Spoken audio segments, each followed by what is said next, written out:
কল্পনা করুন 2003 সালে ইরাকের একটি ছোট্ট গ্রামে মাঝরাতে একজন ব্যক্তি একটি ছোট্ট আন্ডারগ্রাউন্ড গর্তের ভিতর লুকিয়ে বসে আছে। এই গর্তটার প্রবেশপথ স্টাইরোফোম দিয়ে ঢাকা রয়েছে, কিন্তু হঠাৎ গ্রামের সব লাইটগুলো অফ হয়ে যায় আর গোটা গ্রামে আমেরিকান সেনারা ঘুরে বেড়াতে শুরু করে। যখন সোলজাররা একটি ফার্ম হাউসের সামনে এসে পৌঁছায়, তারা একটা দড়ি দেখতে পায় আর এই দড়িটাকে তারা ফলো করতে করতে একটা গোপন ট্র্যাপডোরের সামনে উপস্থিত হয়। তারা এই গোপন ট্র্যাপডোরটাকে ওপেন করতেই একটা গর্ত দেখতে পায়। এই গর্তটির ভেতর প্রবেশ করার পূর্বে সোলজাররা নিজেদের সেফ রাখার জন্য একটি হাত বোমা নেয় আর এই গর্তটার ভেতর ছোড়ার জন্য তারা প্রস্তুত নিতে থাকে। কিন্তু বোমের পিনটা খোলার ঠিক কয়েক সেকেন্ড পূর্বেই সেখানে থাকা সকল ব্যক্তি গর্তের দিকে তাকাতেই চমকে ওঠে। গর্ত থেকে একজোড়া হাত বেরিয়ে আসছে আর ঠিক তারপরেই একজন জীর্ণ দাড়িওয়ালা ব্যক্তি গর্ত থেকে বেরিয়ে আসতে শুরু করে। সে তার হাতটাকে উপর দিকে তুলে ধরে আর তার চারপাশে দাঁড়িয়ে থাকা সোলজারদের দিকে তাকিয়ে বলতে থাকে, আমার নাম সাদ্দাম হোসেন, আমি ইরাকের রাষ্ট্রপতি আর আমি তোমাদের সঙ্গে কথা বলতে চাই।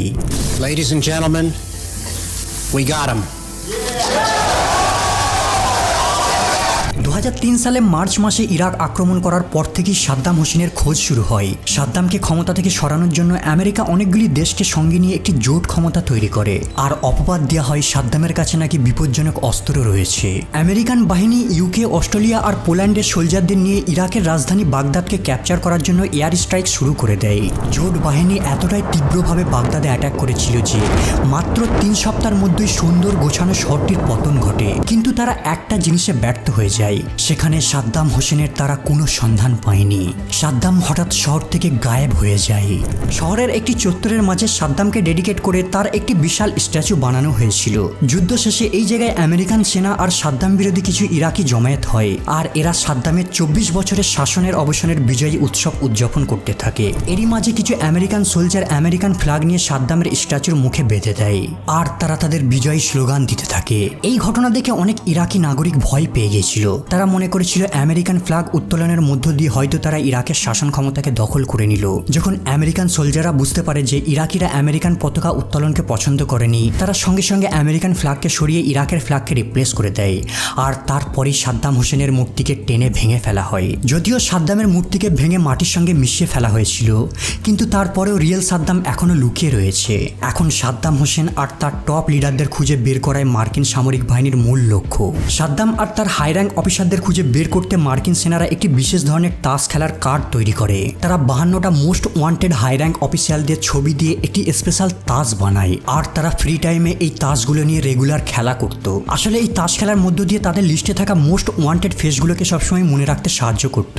আর এই তাসের টেক্কা ছিল সাদ্দাম হোসেন, টপ টার্গেট, আর দ্বিতীয় টপ টার্গেট ছিল তার 2 সন্তান উদে আর কুশে।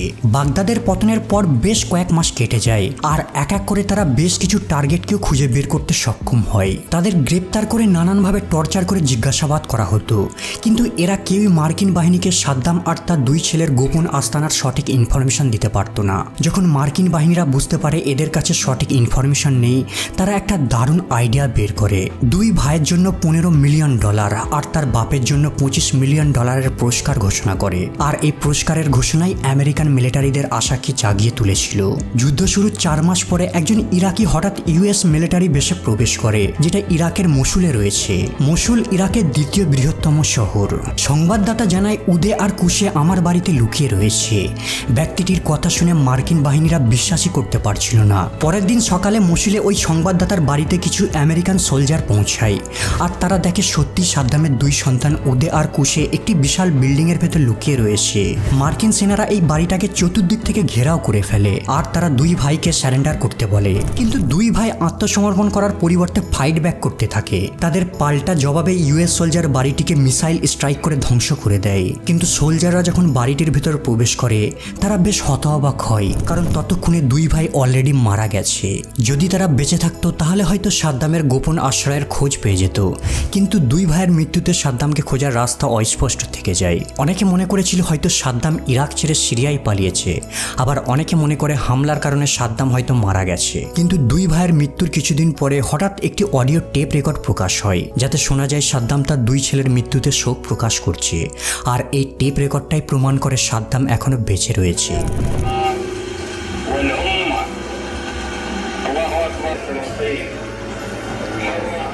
মার্কিন অফিসাররা লক্ষ্য করে যে পূর্বে টাকা পুরস্কারের লোভে একজন সাদ্দামের দুই ভাইয়ের গোপন তথ্যকে ফাঁস করে দিয়েছিল, তাই তারা এই পুরস্কারটাকে আরো বাড়িয়ে দেয় আর ঘোষণা করে যে ব্যক্তি সাদ্দামের সন্ধান দেবে তাকে $30 মিলিয়ন পুরস্কার দেওয়া হবে। তারা আশা করেছিল ইরাকিরা বুঝতে পারবে যে আমেরিকা সাদ্দামের খোঁজ নিয়ে কতটা সিরিয়াস রয়েছে। সময় গড়িয়ে যাওয়ার সাথে সাথে সাদ্দামকে ধরার অসংখ্য অভিযান চালানো হয়, কিন্তু এগুলো সবই ব্যর্থ হয়ে যায়। সেই সাথে সাথে তারা লক্ষ্য করে যে পুরস্কারের লোভে কেউ আর সাদ্দামের ইনফরমেশন নিয়ে আগেও আসছে না।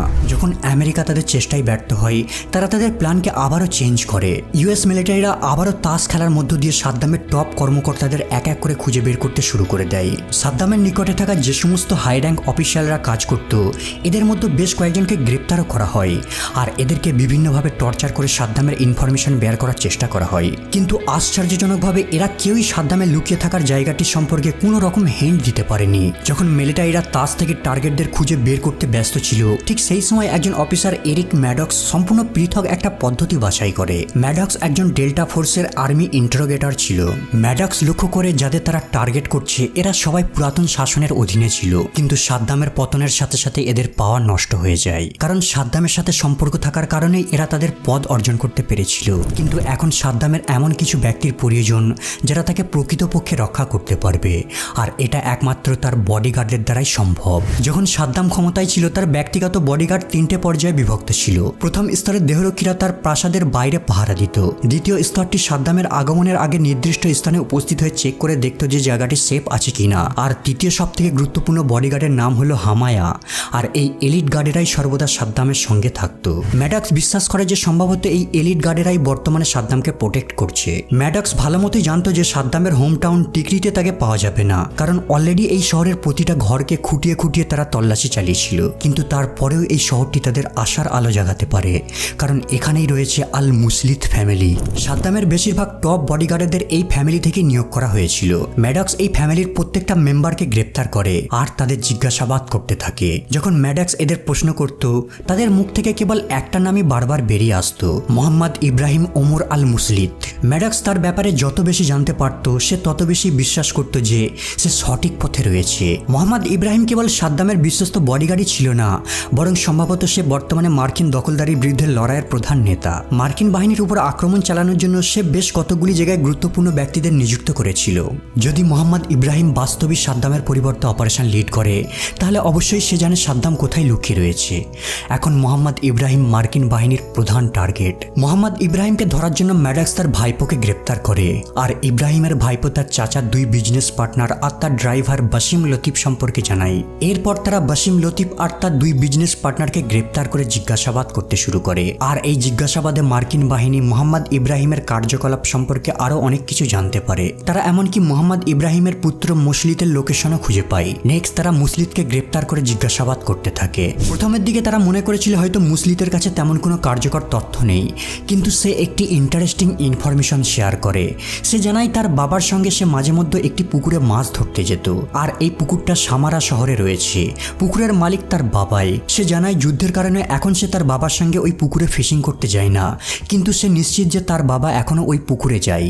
আর ঠিক তখনই হঠাৎ ম্যাডক্সের মনে পড়ে যায় পূর্বে সে সাদ্দামের হাউসকিপারের একবার ইনভেস্টিগেশন করেছিল, আর সে বলেছিল সাদ্দাম মাশগুব খেতে ভালোবাসে, এক ধরনের মাছ যা ইরাকে খুবই জনপ্রিয়। হঠাৎ ম্যাডক্সের কাছে সমস্ত ধোঁয়াশা জলের মতো পরিষ্কার হয়ে যায়, আর সে নিশ্চিত হয়ে যায় যে মোহাম্মদ ইব্রাহিমই পারবে সাদ্দামকে খুঁজে বের করার পথ খুলে দিতে। এরপরে ইউএস সোলজাররা ওই ফিশিং ফার্মে গিয়ে সার্চিং করা শুরু করে দেয়, যেখানে মোহাম্মদ ইব্রাহিম ফিশিং করতে যেত, আর তারা সেখানে 2 জন মৎস্য শিকারীকে খুঁজে পায়। কিন্তু মোহাম্মদ ইব্রাহিমের কোনো হদিস তারা পায়নি। যখন এই 2 মৎস্য শিকারীদের গ্রেপ্তার করে জিজ্ঞাসাবাদ করা হয়, তারা জানতে পারে এদের মধ্যে একজন মার্কিন বিরোধী লড়াইয়ের নেতার কাজিন। সে জানায় বাগদাদে তার একটা চাচার বাড়ি রয়েছে, সেখানে মোহাম্মদ ইব্রাহিম লুকিয়ে রয়েছে। যখন স্পেশাল ফোর্স বাগদাদে পৌঁছায়, তারা বেশ সারপ্রাইজড হয়, কারণ এখানেই রয়েছে মোহাম্মদ ইব্রাহিম ওমর আল মুসলিত। স্পেশাল ফোর্স থেকে গ্রেপ্তার করে, আর সেই সাথে তার পরিবারের 40টা মেম্বারকে আটক করে ম্যাডক্স তাকে পার্সোনালি ইন্টারোগেশন করে, আর তাকে প্রমিস করে যে তোমায় আর তোমার পরিবারকে আমি প্রোটেক্ট করব যদি তুমি সবকিছু সত্য জানাও। আর মোহাম্মদ ইব্রাহিম প্রেসারে পড়ে সাদ্দামের গোপন আস্তানা সম্পর্কে জানিয়ে দেয়। সাদ্দাম হোসেন একটি ছোট্ট কৃষি গ্রাম আর দাওয়ারে লুকিয়ে রয়েছে। এরপরে ইউএসএ সোলজাররা মোহাম্মদ ইব্রাহিমকে বন্দি বানিয়ে আর দাওয়ারের দিকে যাত্রা শুরু করে। এখানে আসার পর টাইগ্রিস নদীর উত্তর দিকে সে একটি খামার বাড়ির দিকে পয়েন্ট করে দেখায়। এই খামার বাড়িটা বেসিক্যালি 2 কক্ষ বিশিষ্ট একটি কুঁড়ে ঘর। যখন সোলজাররা এই বাড়িটার ভেতর প্রবেশ করে তারা সেখানে সাদ্দামের কোনো সন্ধান পায়নি, কিন্তু তারা ভালো মতোই জানে সাদ্দামের অবস্থান সম্পর্কে ইব্রাহিমের নলেজ রয়েছে, কিন্তু সে মন থেকে চায় না সাদ্দামের গোপন আশ্রয়কে প্রকাশ করতে। বেশ কিছু সময় সেখানে চুপচাপ দাঁড়িয়ে থাকার পর যখন সোলজাররা এই দড়িটাকে ফলো করে তারা একটি কার্পেট দেখতে পায়, আর এরই নিচে তারা একটা ট্রাপডোর দেখতে পায়, আর এখানেই লুকিয়ে ছিল সাদ্দাম হোসেন।